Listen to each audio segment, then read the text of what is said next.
और ऐसी खबरें आती हैं।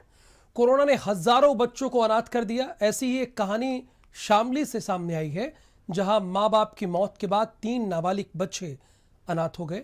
अब परिवार की जिम्मेदारी 13 साल के हिमांशु के कंधों पर आ गई है। सरकार से यही उम्मीद है कि हमारी फीस माफ करे और हमारी नौकरी को भी लग जाए।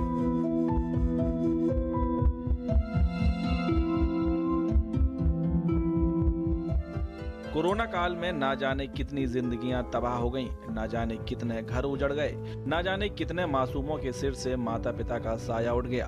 लेकिन शामली के लिसाड़ गांव के एक परिवार पर तो मानो कोरोना का वज्रपात हो गया हो।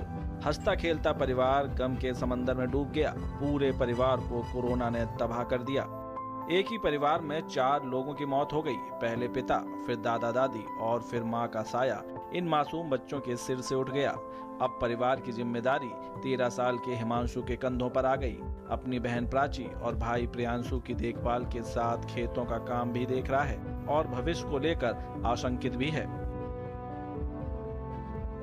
हम शामली के गांव लिसाड़ में हैं। यहाँ पे एक ही परिवार के 4 लोगों की मौत हुई है। हालांकि इनमें से 2 लोगों की कोविड से मौत हुई है और 2 लोगों की अन्य कारणों से मौत हुई है। कोविड से मौत हुई है माता पिता की, बाबा जी और दादी जी की अन्य कारणों से मौत हुई है। खेती से गुजारा कर रहे हैं अपना। पढ़ाई करते हो? पढ़ाई नहीं हो पा रही जी खेती में करते हैं, पढ़ाई भी करते हैं थोड़ी बहुत। और खाने के लिए राशन कहाँ से आता है? खेत में तो आता है, वही खा लेते हो? हम्म। कोई साथ दे रहा है? कोई गांव का सरकार की तरफ से किस तरह की कोई मदद मिली है? सरकार की तरफ से 5,000 रुपये आए थे। सरकार से किस तरह की गुहार लगाना चाहोगे? सरकार से यही उम्मीद है कि हमारी फीस माफ करे और हमारी नौकरी को भी लग जाए। कलेजे को झकझोर देने वाली ये कहानी है मांगे राम के परिवार की। साल 2020 में कोरोना की पहली लहर में घर का इकलौता कमाने वाले मंगे राम के बेटे लोकेंद्र की अप्रैल 2020 में मौत हो गई, जिसके बाद परिवार पर आर्थिक संकट मंडराने लगा। लोकेंद्र की मौत का सदमा उनके पिता और उनकी मां नहीं झेल सकी। पहले मांगे राम का निधन हुआ और फिर लोकेंद्र की मां शिमला ने भी दुनिया छोड़ दी और इसके बाद 4 बच्चों के पालन पोषण की जिम्मेदारी लोकेंद्र की पत्नी सविता पर आ गई। लेकिन कोरोना की दूसरी लहर में सविता को भी कोरोना हुआ और फिर फेफड़ों में 90% तक संक्रमण हो गया और अपने परिवार में पहले ही 3 मौतों से सविता इतनी डर गई कि शामली जाने की हिम्मत नहीं जुटा सकी और एक प्राइवेट अस्पताल में इलाज कराया और फिर 30 अप्रैल को सविता ने दम तोड़ दिया।